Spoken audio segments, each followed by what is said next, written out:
Hey everyone, Dr. Steve here. You know it as well as I do, but most students need a B or better in A&P.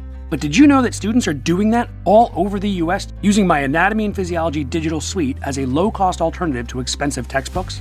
Digital Suite delivers the key concepts of A&P with short, assignable tutor videos and a bulleted narrative study guide that not only explain the concepts of A&P, they show them happening. Combined with state-of-the-art dissection and physiology lab simulations and a vast question bank for quizzes, homework assignments, and exams, Digital Suite meets students where they are and gives them the tools to master the content. It's the perfect supplement to an OER textbook or just on its own. If you're an A&P instructor, contact your McGraw-Hill representative today and ask about Anatomy and Physiology Digital Suite. If you're a student, tell your instructor about it. There's a link to Digital Suite in the show notes of this episode. Get your B or better in A&P with A&P Digital Suite. Trying to lose weight? It's time to try Hers. At forhers.com/4u, you can access affordable, doctor-trusted weight loss treatments tailored just for you. These include oral medication kits or compounded GLP-1 injections. Through Hers, pricing for oral medication kits start at just $69 a month for a 10-month plan when paid in full upfront. No hidden fees, no membership fees. You shouldn't have to go out of your way to feel like yourself. Hers brings expert care straight to you with 100% online access to personalized treatment plans that put your goals first. Reach your weight loss goals with help through Hers. Get started at forhers.com/4u to access affordable, doctor-trusted weight loss plans. That's forhers.com/4u, forhers.com/4u. Paid for by Hims and Hers Health. Weight loss by Hers is not available everywhere. Compounded products are not FDA approved or verified for safety, effectiveness, or quality. Prescription required. Restrictions at forhers.com apply. Shop the Sherwin-Williams Super Sale and get 40% off paints and stains September 19th through the 24th. With prices starting at $29.39, it's the perfect time to transform your space with color. Whether you're looking to revamp your interior or exterior, we have you covered with bold hues, soothing neutrals, and everything in between. Visit your neighborhood Sherwin-Williams store or shop the sale online. Delivery available on qualifying orders. Click the banner to learn more. Retail sales only. Some exclusions apply. See store for details.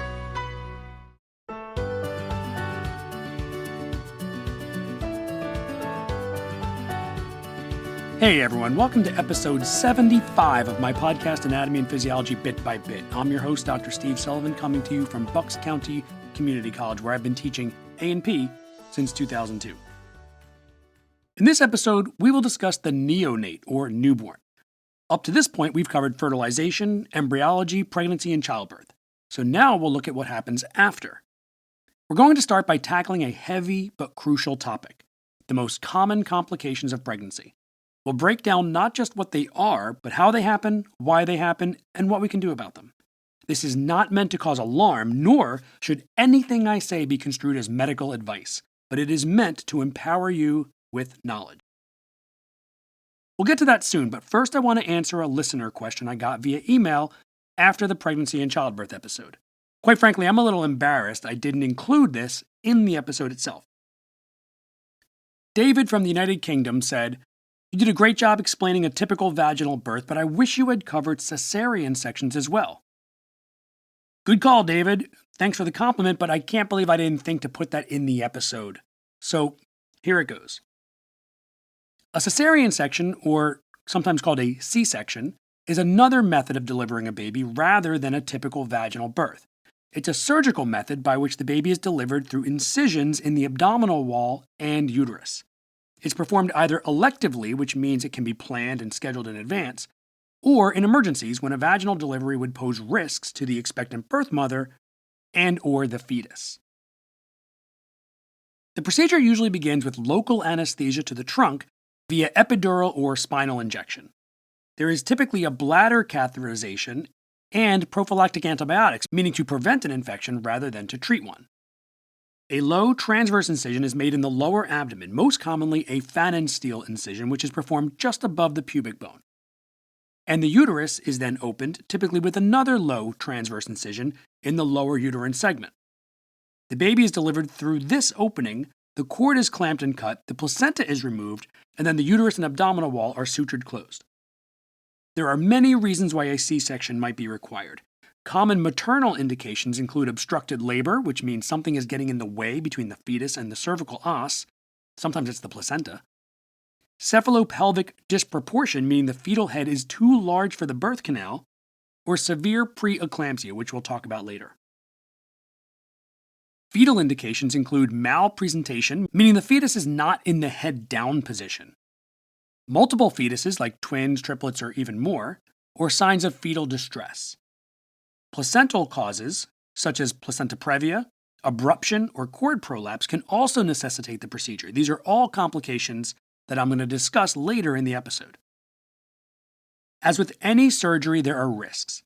Maternal complications include bleeding, infection, thromboembolic events, meaning blood clots that may start traveling through the blood vessels, and complications from anesthesia. Long-term risks include adhesions and an increased risk of complications in future pregnancies. Neonates delivered by C-section may have temporary respiratory difficulties because without being squeezed through the birth canal, fluid isn't naturally expelled from the lungs. In rare cases, the fetus can suffer minor surgical injuries from the incisions, or complications from prematurity if the dates are miscalculated and they perform a C-section earlier than what they thought. That said, outcomes are generally very good.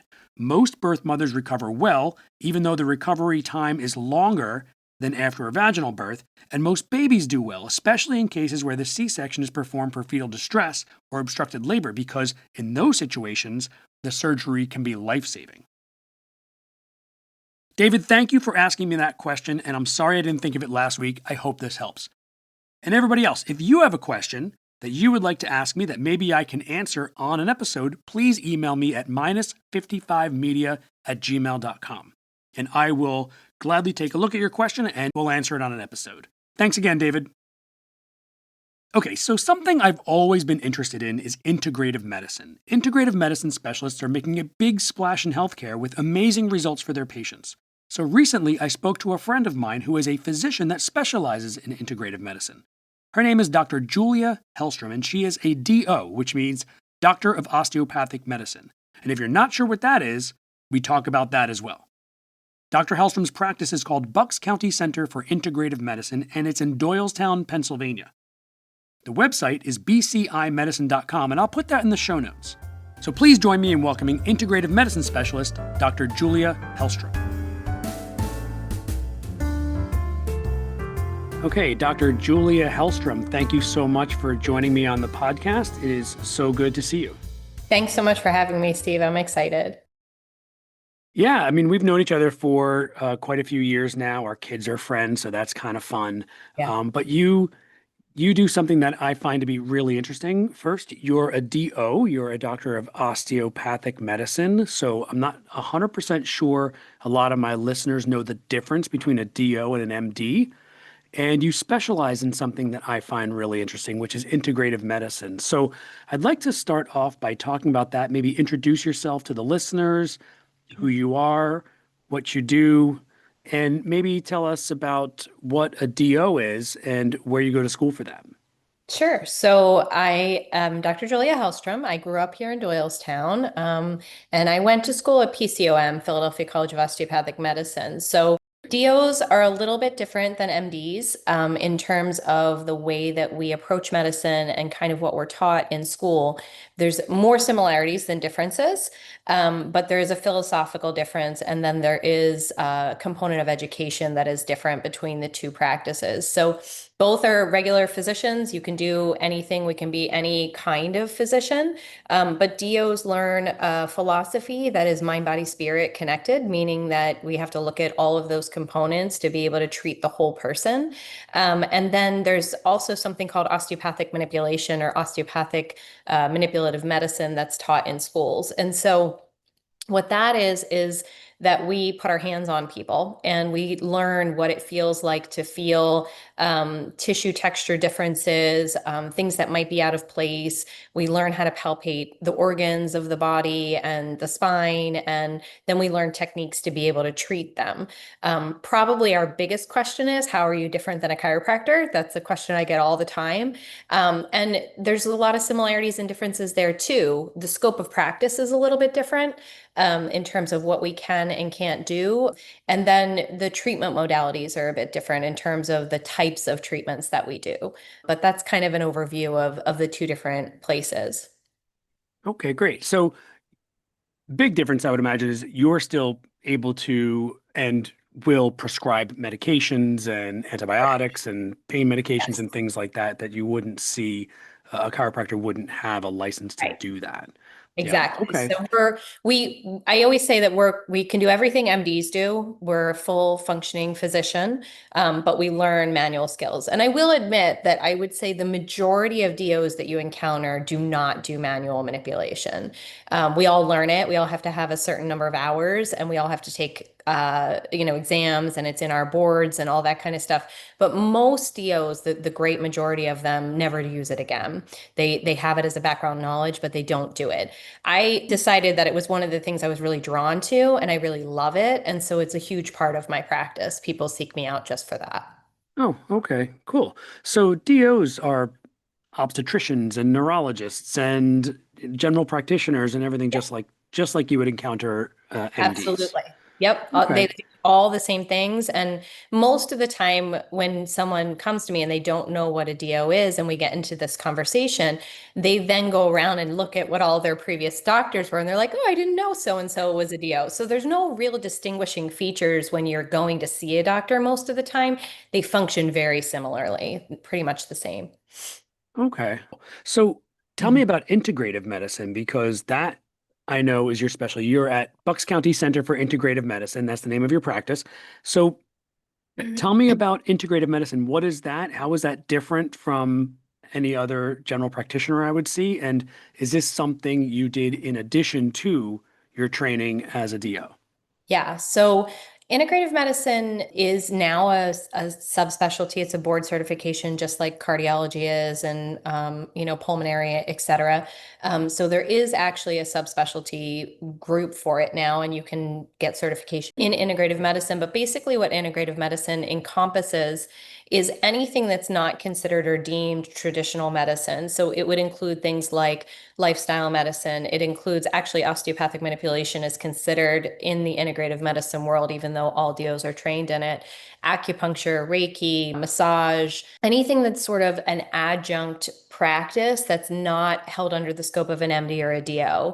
So the things that are learned in integrative medicine or the things that are kind of encompassed, the big classes are Chinese medicine, Ayurvedic medicine, massage, there's some of the spiritual work, meditation, exercise, diet, nutrition. They are all encompassed in integrative medicine. So I see integrative medicine as sort of the overarching theme. And then sort of the subsets of the pieces that are under it are that I practice are osteopathic manipulation and then functional medicine, which functional medicine is different than integrative medicine. Okay, I was going to ask that too because I have been seeing people talk about functional medicine Yeah.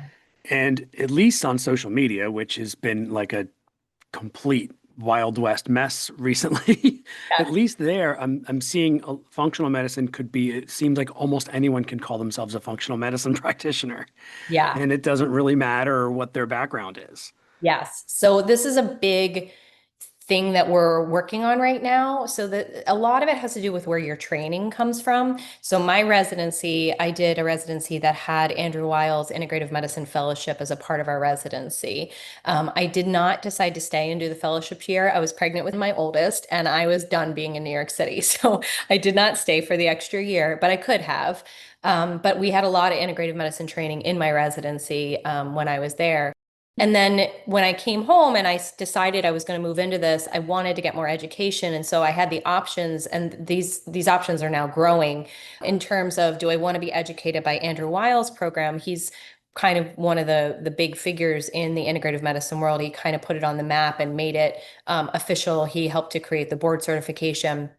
There's another organization called AIHM that you can also do the same kind of a fellowship for, and those are both integrative medicine fellowships. They're 2-year programs. Functional medicine was started by Jeffrey Bland, who's actually a PhD nutritionist, and his whole shtick was like it takes 20 years to get people are using it clinically, and that we're missing all of the science in between that we could be actually helping people. So he trains and this is where the stick comes in for physicians, he trains lots of different kinds of people. So you can be an acupuncturist and get trained in functional medicine. You can be a chiropractor. You can be a pharmacist. And then it gets even a little more hairy because there are other programs that are training people. There's something called FNDs, functional nutrition diagnostics. Anyway, it gets hairier and hairier. And so the place where physicians are really having a hard stand on this right now is that there's a lot of people, in our opinion, who are practicing outside of the realm of where they should be practicing. They're sort of acting like physicians when they don't have the education to be doing what they're doing. And so we actually have organized, as of a year ago, we created an organization called the College of Integrative and Functional Medicine Physicians. And I sit on the board. And the purpose of that is that we want physicians to bind together to be able to create a standard for what is okay and what's not okay, really to protect patients, but also in the name of what is really science versus what is pseudoscience, which there's a lot of pseudoscience out there. And so that's kind of the place that we're working right now. And like you said, we're seeing these huge outpourings of all this stuff about functional medicine from people that unfortunately are not trained at a level at which I think that they should be practicing what they're doing. Yeah, and you definitely see them on social media. I've Yes. been scrolling a little too much, I think, and my feed tends to really figure me out. And I either see tennis videos or I see some person talking about seed oils or something like that. And so it's definitely figured me out. Yeah. But but thank you for clarifying the difference between those things. I think that's a really important thing for people to hear. So, in your practice with integrative medicine, what kind of patients do you see? Like, what kind of conditions do people typically come to you with? Yeah, so we see a wide range of things. I tell people we tend to see the patients that don't fit the mainstream medicine construct, right? So we tend to see people that, for the most part, have gone to mainstream medicine for a complaint. They've had their workup done and they come back with, you're fine. There's nothing wrong with you. So it's a lot of functional disorders. So, for example, in the gut realm, we see a lot of people with IBS or SIBO, small intestinal bowel overgrowth, where they're just having this, my stomach doesn't feel right. I get bloated. I have too much gas. I don't feel like I'm digesting. And GI just basically will, most of the time, once they have a good workup, which I still want them to have done, but their workup's negative, they'll say, okay, here's your low FODMAP diet or, whatever. And that's kind of where they're done. And it's the patients that are dissatisfied with that answer that find us. Okay, I want to break in here for a second because Dr. Helstrom used a term just now that you might not be familiar with called FODMAP. FODMAPs are a group of carbohydrates that can be difficult to digest for some people. They can cause digestive symptoms such as bloating, gas, abdominal pain, and diarrhea. A diet involves eliminating foods that are high in FODMAPs for a period of time that allows the digestive system to rest and recover. After the elimination phase, the foods are gradually reintroduced one at a time to see if we can identify which FODMAPs are causing the problems. FODMAP stands for fermentable, oligosaccharides, disaccharides, monosaccharides, and polyols. That's FODMAP. So if you want to learn a little bit more, Google FODMAP diet and you can see what that is that Dr. Helstrom mentioned right there. Okay, back to Dr. Helstrom. So what that might look like for that patient is we can do microbiome testing, look at all the bacteria that's in the gut and be able to figure out what's going on and what's the imbalance. And then how do we help to correct that both dietarily and then through either nutraceuticals like, for example, berberine or oregano that are antimicrobial, or sometimes we'll use antibiotics and then we use probiotics and other things. And so we figure out the functional piece of that while also looking at how does the nervous system involve in this, how does stress, et cetera, et cetera. So we see a lot of those functional disorders. What my practice has turned into, the longer I've been open, is I'm getting more and more complex patients, and where I've started to get a conglomeration of patients that are very chronically ill.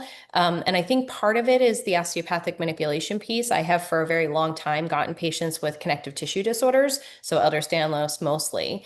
And those patients tend to also have other things that go along with them, probably genetically. It's just all in this, I joke, it's all in the same gene.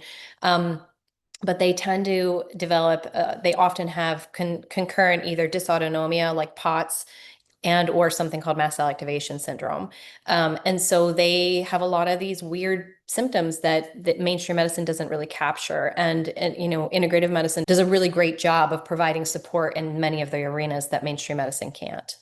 I think that you see a lot of people who they don't get answers from where they're going, and a lot of times it is something that you mentioned, the gut microbiome, which is enormous now. Like there's so much stuff coming out about the gut microbiome, and we're finding out so many different things. I imagine you probably see a lot of autoimmune disorders as Yeah. well. Yeah, that seems like Yeah. that would fit right into that puzzle. Yep. Yeah. You know, Yeah. you said POTS. That's been coming up a lot lately too. And the Yeah. first time someone asked me about it, the POTS I knew of was like a tuberculosis infection in your spine. Like that was Yeah. Yeah. POTTS. And Yeah. then there's the Yeah. POTS, which is something totally different. Could you Yeah. give me just a little bit quick Yeah. thing on that so people Yeah. can hear So what POTS is? yeah, POTS is postural orthostatic tachycardic syndrome. So it's basically a dysfunction of the autonomic nervous system. So your autonomic nervous system being your sympathetic and your parasympathetic, and they're always in balance. And hopefully your people know this from your podcast, but your sympathetics are your fight or flight, and your parasympathetics are your rest, digest, relax, repair. And what these patients have is they have a dysfunction in that balance. It doesn't work correctly. So typically they go kind of hand in hand. When you go into that fight or flight state, we all have that experience of like something really happens and we get really worked up. But then when the sympathetics are high, the parasympathetics will come up to match it. And then the sympathetics fall. And then we're into this like rest, relax, repair system. And for whatever reason, those patients, they don't do that well. And so our autonomic nervous system supplies the functions of all of our organ systems. And so for patients with POTS specifically, they are unable to hold their blood pressure well. And so they will just have these flares where their POTS is flaring. And they will become dysautonomic where they can't stand up. They're incredibly fatigued. They pass out. Mainstream medicine will give them IV fluids, which is a temporary fix. It'll hold them for a day or two, but basically they can't hold their intravascular volume appropriately. And so there's lots of theories as to why this happens, but I think the reason we're seeing an increase in awareness of it is because COVID is creating this. So the COVID long haul syndrome, and a lot of patients even that don't have long haul necessarily, but there's a lot of even mild dysautonomia that I'm seeing. And when I talk to patients, it's like about 1 to 3 months after they've had COVID, usually about a month after having COVID, especially the earlier strains where people are becoming dysautonomic. And there's some articles that show that COVID has an affinity for the vagus nerve, which is one of our largest parasympathetic nerves. And these patients really suffer. And it's hard because it's technically a neurologic issue, but they usually need GI, they need cardiology, they need all the specialists because all the organ systems are affected. And so they get thrown around a lot into all these subspecialists, and there's not a lot of people that hold the pieces together for them.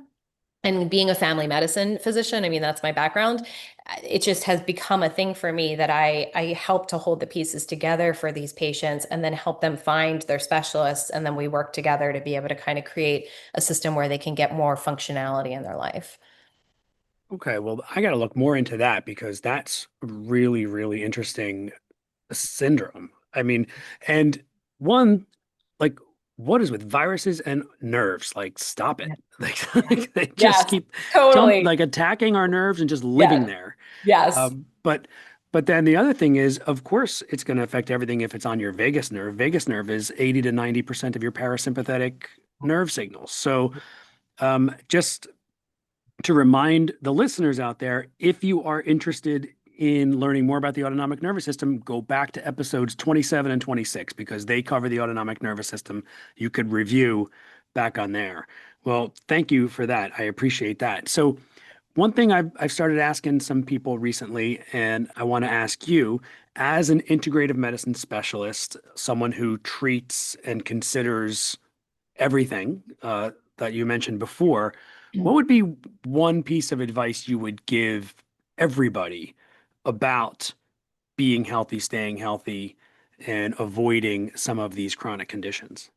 Yeah, I think the thing that I always try to focus on for people is to figure out the things that you need in your life that are non-compromisable, meaning like we all have this optimal level of wellness that we would love to achieve and feel, but what are the things that are uncompromisable? And so we usually start with the lifestyle things. So the way you eat, how you sleep, your stress, your relationships, and your movement. And so which of those things and how much of those things in your life create a space where you function at your best. And I tell people, play with them, kind of hack through each one of those categories and figure out what conglomeration of them makes you feel really good and that you function well. Then we always, during time periods where, life is really good and we have the time and the money and whatever to do these extra things to make us feel amazing, great, we can go above that level of optimization, but we're always going to fluctuate back and forth. And in those hard times, what are your solid core things that you will not go below? And I think that that's really important. It's different for every patient. So I always tell people what mine are, and mine are no less than 7 hours of sleep. I'm really strict and I have a pretty strict sleep cycle. I exercise almost every day because it just makes me feel really good. I have certain foods that I absolutely get in and certain foods I don't get in as well. And then in terms of, my relationships and my meditation, those are the ones that I'm working on currently, like getting my meditation in regularly and working on having really solid, good relationships. I feel like that's a process through our whole lives, right? So, but I think if people can find whatever that threshold is, and then just really, really have a rigor about maintaining that threshold, I think that's really optimally what can keep people healthy. I love that. For me personally, we share some of those, right? Exercise is a big one for me. I play tennis 3 to 4 days a week. Actually, this morning was the fourth time I played since Monday. That's basically my main source of exercise.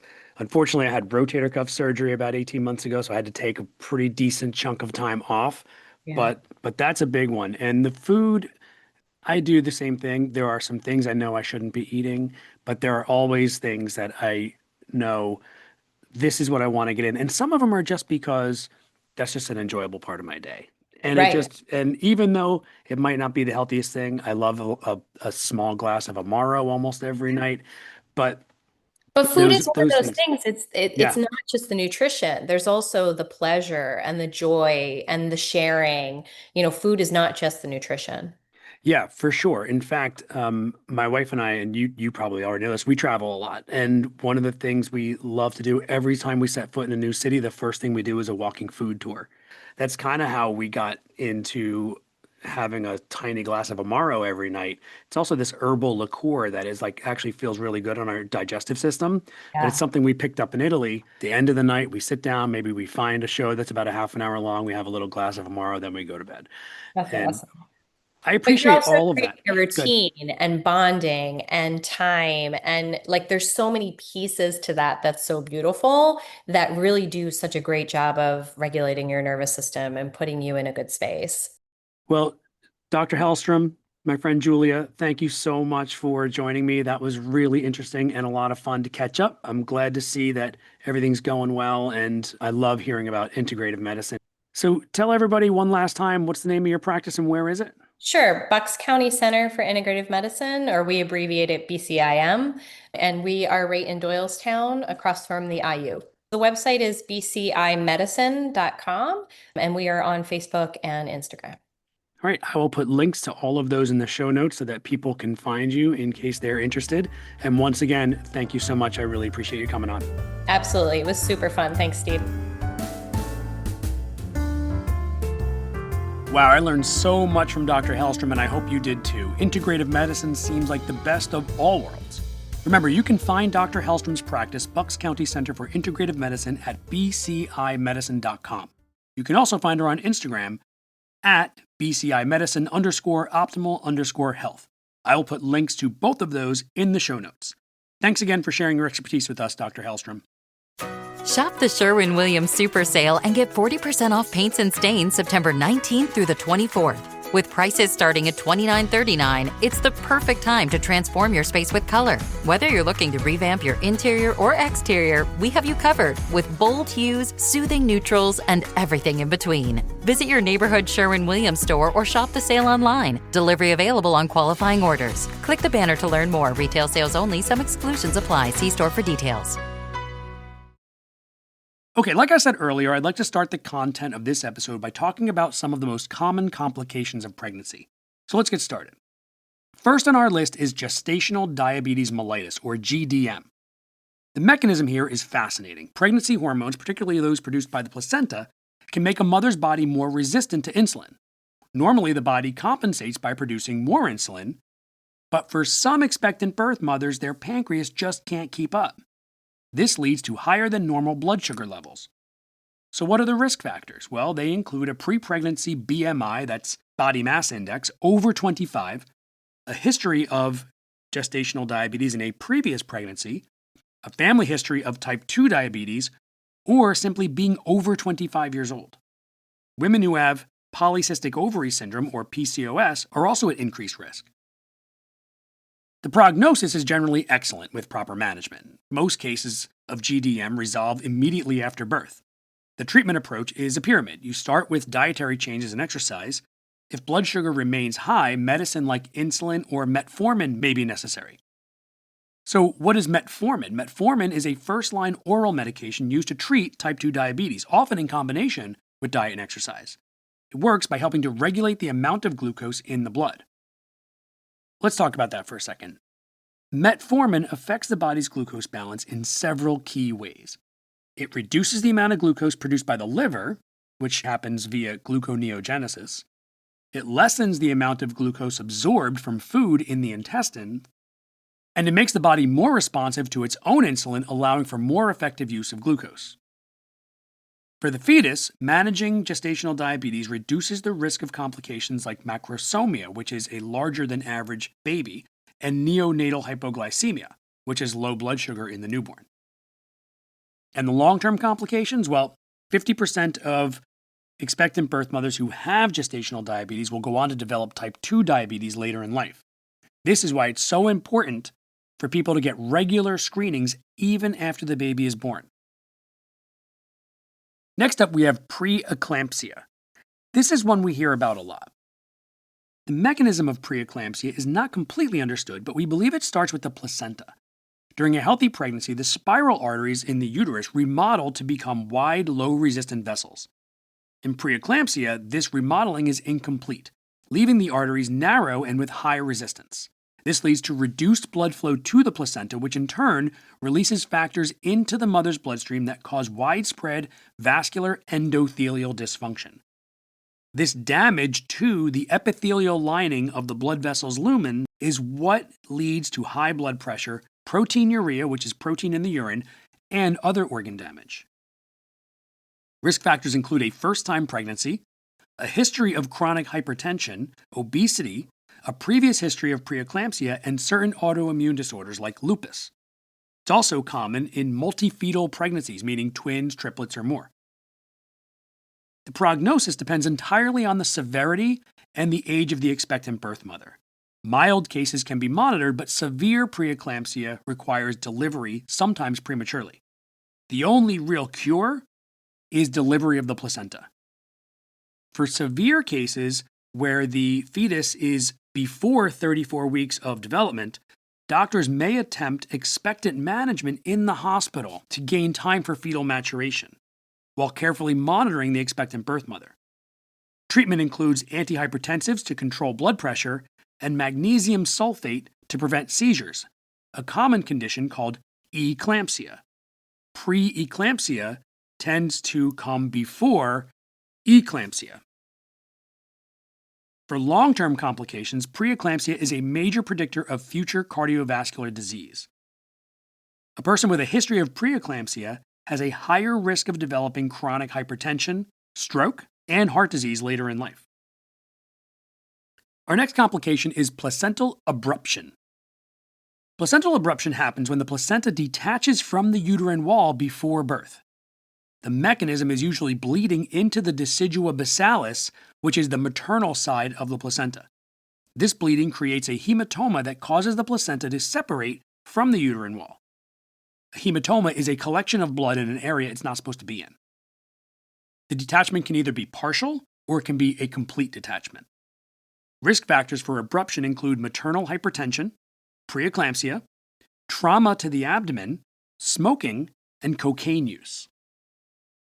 Another major risk factor is a history of previous placental abruption. The prognosis depends on the size of the abruption and the age of the expectant birth mother. A minor separation may not affect the fetus, but a severe abruption can cause significant maternal hemorrhage, fetal distress, and, in some cases, fetal death. Treatment is dependent on the severity. Minor, stable cases might be managed with observation, but severe cases require immediate delivery, often by cesarean section, like we talked about earlier. The priority is stabilizing the expectant birth mother and ensuring fetal well-being. The long-term complications for the expectant birth mother can include a higher risk of hemorrhage in future pregnancies and an increased risk of chronic kidney disease. Finally, let's touch on ectopic pregnancy. An ectopic pregnancy is when a fertilized egg implants and grows outside the main cavity of the uterus, most commonly in the uterine tube. The mechanism here is often damage or a blockage in the uterine tube. Remember, we talked about cilia many episodes ago, and these are tiny little hair-like structures on the surface of a cell, the apical surface of a cell. Normally, in the uterine tube, the luminal cells have cilia that are motile, which means they move and they kind of create waves of mucus that the egg cell rides toward the uterus. If the cilia are damaged, the egg cell can get stuck and implant in the uterine tube. The primary risk factors include a history of pelvic inflammatory disease, or PID, a previous ectopic pregnancy, or having a history of surgery on the uterine tubes for some reason. The prognosis is that the pregnancy, unfortunately, is not viable. A ruptured ectopic pregnancy is a life-threatening medical emergency due to internal bleeding in the expectant birth mother. Treatment for a stable patient, which means there has not been a rupture yet, may involve medication, specifically methotrexate, which stops the growth of the pregnancy. For unstable patients that are at much higher risk right now, surgery is required to remove the ectopic pregnancy and, if necessary, the entire damaged tube. The long-term complication is the increased risk of another ectopic pregnancy and potential issues with future fertility. However, with good care, many people who have had an ectopic pregnancy can go on to have successful pregnancies later on. While we're on the topic of ectopic pregnancy, I want to discuss an unscientific myth that is out there. And that is that the ectopic pregnancy can be saved by extracting the conceptus from the uterine tube and reimplanting it into the uterine wall. This is not science. This is purely science fiction.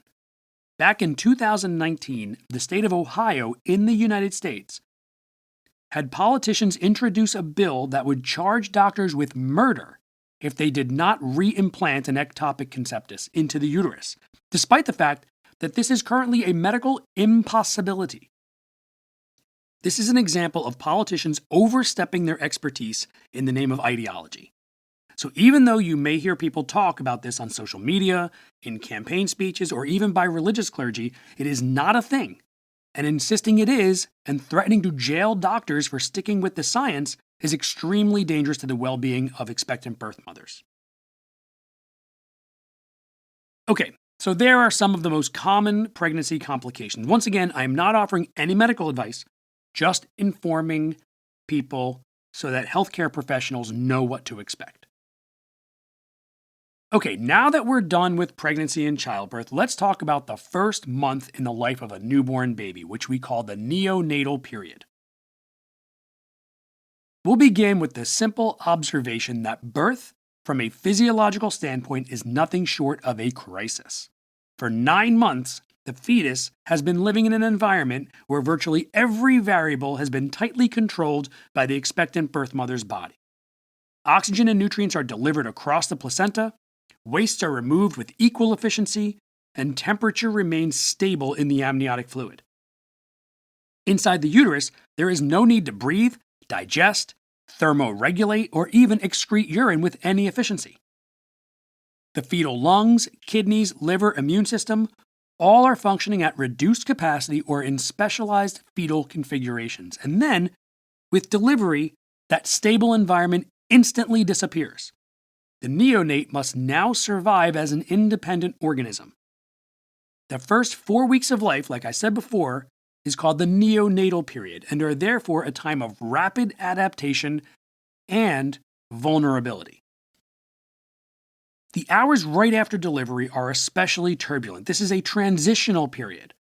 Heart rate and respiratory rate climb as the infant struggles to establish adequate oxygenation.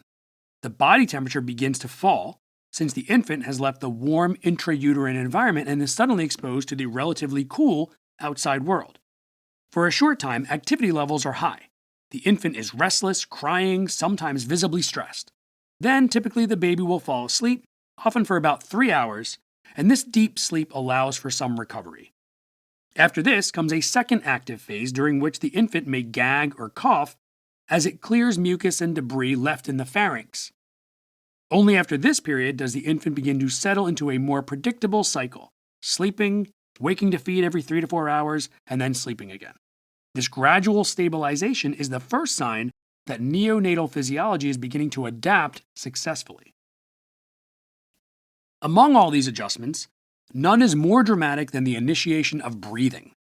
Up until delivery, the fetal lungs were filled with fluid and essentially bypassed. Oxygen was supplied entirely through the placenta and carbon dioxide removed in the same way. Blood flow through the lungs was minimal, diverted by high pulmonary vascular resistance and the presence of fetal shunts, which we talked about in previous episodes. Suddenly, at birth, the infant must establish pulmonary ventilation. The first breath is an extraordinary event. The alveoli are collapsed and coated with fluid, and it takes a powerful inspiratory effort to generate the negative intrathoracic pressure necessary to expand them. This is not a gentle inhalation. It is a struggle that requires far more work than the subsequent breaths that take place after it. Once the alveoli expand and gas exchange begins, the work of breathing becomes progressively easier and easier. There is a persistent myth in popular culture that newborns must be slapped or spanked to make them cry and breathe. In reality, nature has built an elegant physiological trigger. As the infant passes through the birth canal, carbon dioxide levels rise. This hypercapnia strongly stimulates the central and peripheral chemoreceptors, generating an overwhelming drive to breathe. Unless the infant has been suppressed by maternal medications or is profoundly depressed for some other reason, breathing begins spontaneously. For the first couple of weeks, the respiratory rate remains pretty high at about 45 breaths per minute, before stabilizing to around 12 to 20 breaths per minute later in infancy, which is what you'd expect to see in a child, an adolescent, and an adult. The establishment of breathing immediately alters pressures in the circulatory system. Once the lungs expand with air, pulmonary vascular resistance plummets, and blood pressure in the right side of the heart falls. At the same time, pressure in the left atrium rises because of increased pulmonary venous return. This reversal in the pressure gradient pushes the septal flaps of the foramen ovale closed. Prenatally, blood had flowed right to left across the foramen ovale. Now the blood flow briefly reverses left to right, forcing the flaps together. In most individuals, these flaps permanently fuse within the first year of life, leaving only a shallow depression called the fossa ovalis. But in 25% of the population, the flaps never fuse completely. This condition is called patent foramen ovale and is usually silent, but can be clinically important in situations such as paradoxical embolism. I talked about the foramen ovale and the ductus arteriosus in previous episodes, but I'm still going to review them here. So simultaneously, that ductus arteriosus, which is the fetal vessel connecting the pulmonary trunk to the aortic arch, begins to constrict in response to rising oxygen tension and shifting pressure gradients. Within hours to days, it functionally closes, and within about 3 months, it turns into fibrous tissue, making a permanent ligament called the ligamentum arteriosum. Changes also occur in the remnants of the umbilical circulation. Once the cord is clamped, blood flow no longer flows through the umbilical vessels. The umbilical arteries collapse.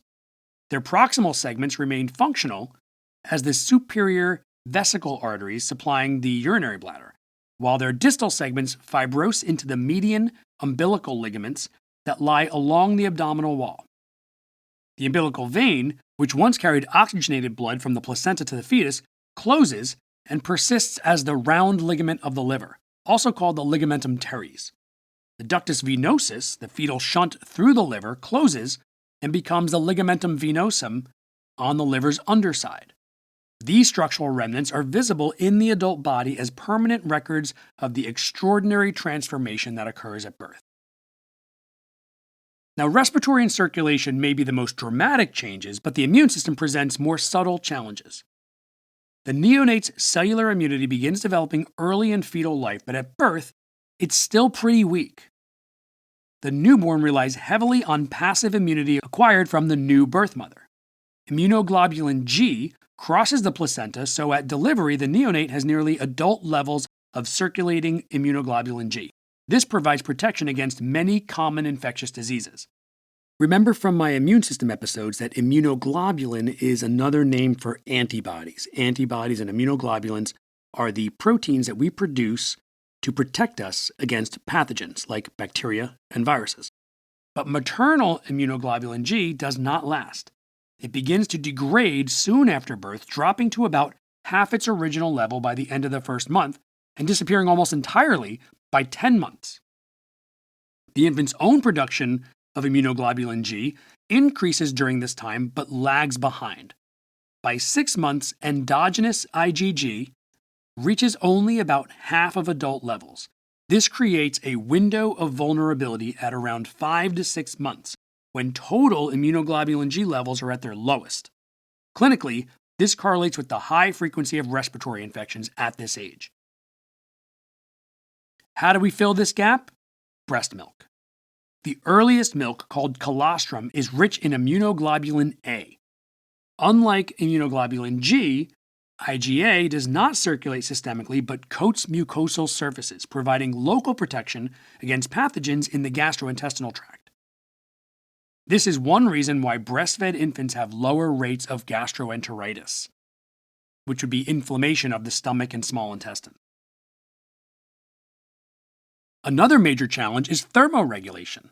The neonate has a much larger surface area relative to its body volume compared with adults. This means that it loses heat more readily. Compounding the problem, neonates cannot shiver effectively to generate heat. Instead, they rely on brown fat or brown adipose tissue, a specialized fat deposited during fetal development beginning around weeks 17 to 20. Brown fat is metabolically unique. Its abundant mitochondria contain uncoupling proteins that allow energy from oxidative metabolism to be released as heat instead of captured in ATP. This mechanism provides a vital defense against hypothermia. As the infant grows, its metabolic rate increases, and it accumulates more subcutaneous white fat, both of which improve heat retention. Nevertheless, body temperature remains more labile, which means can easily be altered in infants and children than in adults. And hypothermia remains a real risk, particularly in infants that are born prematurely. Fluid balance presents another difficulty. Neonatal kidneys are not yet fully mature. They can't concentrate urine as efficiently as adult kidneys, leading to greater water loss. Consequently, neonates require more fluid intake relative to body weight than adults do, and they are especially vulnerable to dehydration. The liver, too, is immature at birth. It doesn't yet produce adequate amounts of albumin, predisposing the neonate to hypoproteinemia and edema due to altered oncotic balance. Hypoproteinemia means not enough proteins in the blood. Clotting factor synthesis is also deficient, leaving the infant at risk for hemorrhage. This is why vitamin K injections are routine for newborns in the United States, compensating for both hepatic immaturity and the absence of intestinal flora, which would normally be producing the vitamin K for us. It's the bacteria in our gut that are giving us our vitamin K. Another consequence of hepatic immaturity is jaundice. Okay, so you might have heard of jaundice, and even if you think you know what it is, I'm going to run through it real quick anyway, just to make it clear. First off, it's about bilirubin. Bilirubin is a pigment produced by the liver that is a waste product from the normal breakdown of red blood cells. Since the infant doesn't typically break down their red blood cells until they're born, their liver kind of has to catch up on the efficiency of doing this, and you end up with jaundice. The main symptom of infant jaundice is a yellow discoloration of the baby's skin and the sclera, or the whites of the eyes. And typically you'll see it appear within a few days after birth. You might also see lethargy, meaning that the baby is really sluggish and difficult to wake up sometimes. They're not feeding as much as they would otherwise, not getting the formula or breast milk that they typically get. They're real fussy, they have a high-pitched cry, and you might even notice that there's less waste in their diaper because they're not consuming enough, and also the urine that they do have is a really dark color. This is pretty typical. It's actually fairly common for infants to have this. You should definitely seek medical advice if these symptoms persist. What they typically do to treat it is ultraviolet light. Sometimes they'll just say, make sure you get outside and get some light because the ultraviolet light will break down the bilirubin buildup in the skin. Or sometimes they'll use a unit where you wrap the baby in a blanket that has ultraviolet lights in it, and the baby sits in that blanket for whatever amount of time is prescribed by their healthcare practitioner. My older son, who's actually 19 years old now, had to do this for the first 4 or 5 days of his life.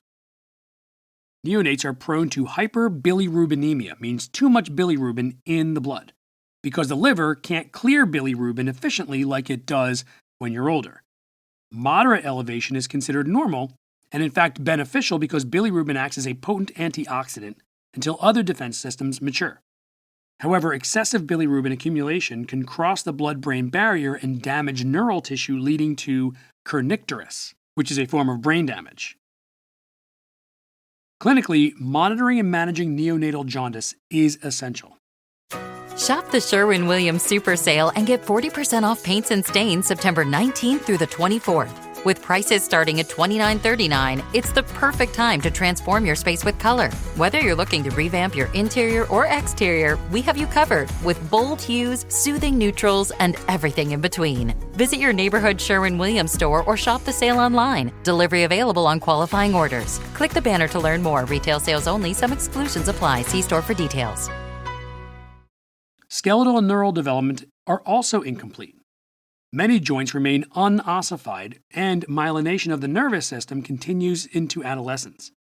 Humans, compared with most mammals, are born in a particularly immature state. This is the evolutionary trade-off of bipedalism. The maternal pelvis is narrowed, limiting the size of the infant's head that can pass through the birth canal. As a result, human brain development must continue extensively after birth. Clinicians assess the neonate immediately after birth. General appearance is noted, vital signs are taken, and anthropometric measurements such as weight, length, and head circumference are recorded. Screenings for congenital metabolic disorders such as phenylketonuria are routine. Phenylketonuria is an inability to metabolize the amino acid phenylalanine. If you consume phenylalanine and you have phenylketonuria, it could lead to nervous system disorders like brain damage. Okay, let's talk about phenylketonuria for a minute. It's abbreviated as PKU. Like I said, it's an inability to break down phenylalanine because there's a genetic mutation that's inherited that creates a lack of the enzyme phenylalanine hydroxylase. So the gene that codes for that enzyme is faulty or mutated in people who inherit this disorder. People diagnosed with PKU can live a full, healthy life because it is very treatable. Mostly, you want to follow specific dietary recommendations. Like you want to limit high-protein foods like meat, milk, cheese, and eggs. And also artificial sweeteners that contain aspartame, which sometimes is the brand name NutraSweet, should be avoided. They release phenylalanine when they're digested. You might even notice if you look at a bottle or can of diet soda, there'll be a warning on the label for people with phenylketonuria. The APGAR score, performed at 1 and 5 minutes after birth, provides a quick assessment of neonatal health. 5 parameters are measured: heart rate, respiratory effort, muscle tone, reflex irritability, and skin color. Each is scored 0, 1, or 2, and the total score ranges from 0 to 10. A high score indicates robust health, while low scores suggest distress. A low score at 1 minute often indicates prenatal asphyxia and may call for assisted ventilation. A low score persisting at 5 minutes predicts poor outcomes and high risk of death. When birth occurs before 37 weeks, the neonate is considered premature. Prematurity amplifies all the challenges that we have discussed. Premature infants are prone to respiratory distress, poor thermoregulation, feeding difficulties, impaired excretion, and immature liver function. Survival correlates strongly with birth weight. In the United States, the average weight of a full-term newborn is about 3.2 to 3.4 kilograms, which is about 7 to 7.5 pounds. A healthy birth weight typically falls within the range of 2.5 kilograms to 4 kilograms, which is about 5.5 to 8.75 pounds. Infants between 1.5 to 2.5 kilograms can survive but face significant difficulties. Below 0.5 kilograms, survival is exceedingly rare. The most common and deadly complication is infant respiratory distress syndrome, or IRDS. The underlying problem is inadequate surfactant production by type 2 alveolar cells, which normally become sufficient by about 7 months of gestation. Without surfactant, alveoli collapse with every exhalation, requiring enormous effort to reinflate. The infant rapidly becomes exhausted and hypoxemic, meaning low oxygen in the blood. Clinically, treatment includes positive pressure ventilation with oxygen-enriched air and administration of exogenous surfactant via inhalation. Even so, IRDS remains the leading cause of neonatal mortality. If you go back to my episodes on the respiratory system, you'll hear me talk about surfactant. Premature infants also struggle with thermoregulation because their hypothalamus is immature and unable to maintain body temperature effectively. They must be placed in warmers or incubators. Feeding is another issue. Their stomachs are small, and their sucking and swallowing reflexes are poorly developed. Many require nasogastric or nasoduodenal feeding tubes, meaning that a tube goes in through the nose, down the esophagus into the stomach or the duodenum. Nutritional supplementation, especially with calcium, phosphorus, and protein, is often necessary as well. The immature liver of premature infants compounds problems of hypoproteinemia, impaired coagulation, and jaundice. Vitamin K deficiency is particularly severe, making hemorrhage a constant threat. Congenital anomalies or birth defects are structural abnormalities present at birth due to disrupted prenatal development. They are the leading cause of infant mortality in North America. Not all are obvious at birth. Some manifest months or years later. By age 2, about 6% of children have been diagnosed with congenital anomalies, and by age 5, that number rises to 8%. Teratology is the study of birth defects, and it identifies 3 major categories of teratogens: drugs and chemicals, infectious agents, and radiation. The effect of a teratogen depends on the dose, timing, and genetic susceptibility of the fetus. During the first 2 weeks of development, teratogen exposure usually results in embryonic death rather than malformation. Between weeks 3 and 8, when organogenesis occurs, the embryo is at greatest risk. One of the most infamous teratogens is something called thalidomide. It was used in the late 1950s and early 1960s as a sedative and treatment for morning sickness. It caused catastrophic limb malformations and other defects in thousands of infants before being withdrawn from the market. But tragedies continue to occur in parts of the world where there isn't much regulation on medications. Today, the most common teratogen is alcohol. Even modest maternal consumption can impair fetal development. Fetal alcohol syndrome is characterized by craniofacial abnormalities, growth retardation, central nervous system defects, cardiac malformations, and behavioral problems such as hyperactivity and poor attention span. Cigarette smoking also increases the risk of abnormalities, including cleft lip and palate, cardiac malformations, and neural tube defects. Radiation and infections such as rubella, cytomegalovirus, HIV, and Zika virus can also cause devastating effects to an embryo and fetus. Genetic abnormalities are another major cause of congenital defects. Mutations may disrupt specific genes, producing disorders like cleft lip and palate, achondroplasia, which is a form of dwarfism, or microcephaly, which means the head is too small. More often, chromosomal non-disjunction results in aneuploidy. Non-disjunction is the failure of homologous chromosomes or sister chromatids to separate correctly during cell division. That could be mitosis or meiosis, and you can go back to previous episodes to review those if you are not familiar. This can result in daughter cells with an abnormal number of chromosomes, which is what we call aneuploidy.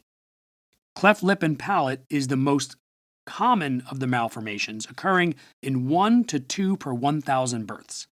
It arises when the maxillae fail to fuse at the midline of the face, leaving a fissure between the oral and nasal cavities. This makes feeding difficult, predisposes to recurrent ear infections, and impairs speech. Surgical correction is possible, but often requires multiple procedures and long-term support. Trisomy 21, or Down syndrome, is the most survivable and common autosomal trisomy. It presents with distinctive facial features, short stature, cognitive impairment, congenital heart disease, and a tendency toward early onset Alzheimer's disease. Now, trisomy means that there is 3 of one chromosome instead of 2 of one chromosome. So trisomy 21 means that that individual is born with 3 chromosome 21s instead of 2 like we're supposed to. We haven't talked about genetics yet, but we are going to. Just kind of giving you a preview into what that means. Now, trisomies 13 and 18, Patau and Edwards syndromes, are much more severe and are usually fatal within the first year of life. We also have abnormalities in the sex chromosomes, including Turner syndrome, which causes short stature, infertility, and characteristic physical features, and Klinefelter syndrome, which is an XXY chromosome, which results in sterile males with hypogonadism and gynecomastia, meaning the testes are small, hypogonadism, and gynecomastia, meaning a male-presenting person with breasts. Triplo X syndrome, 3 X's, is another variant with usually milder effects. Aneuploidy, which is an abnormal number of chromosomes, is overwhelmingly maternal in origin, accounting for 90% of the cases. The risk increases with maternal age due to the long arrest of oocytes in meiosis and the declining integrity of meiotic processes.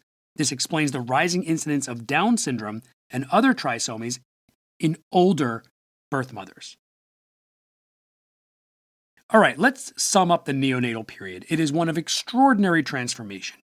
In a matter of hours and days, nearly every organ system must reconfigure to support independent life. Respiration and circulation must shift entirely.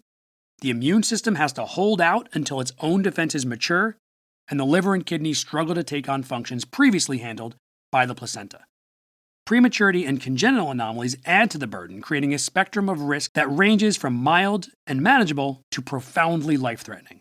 And yet, despite the fragility of this stage, neonates are remarkably resilient.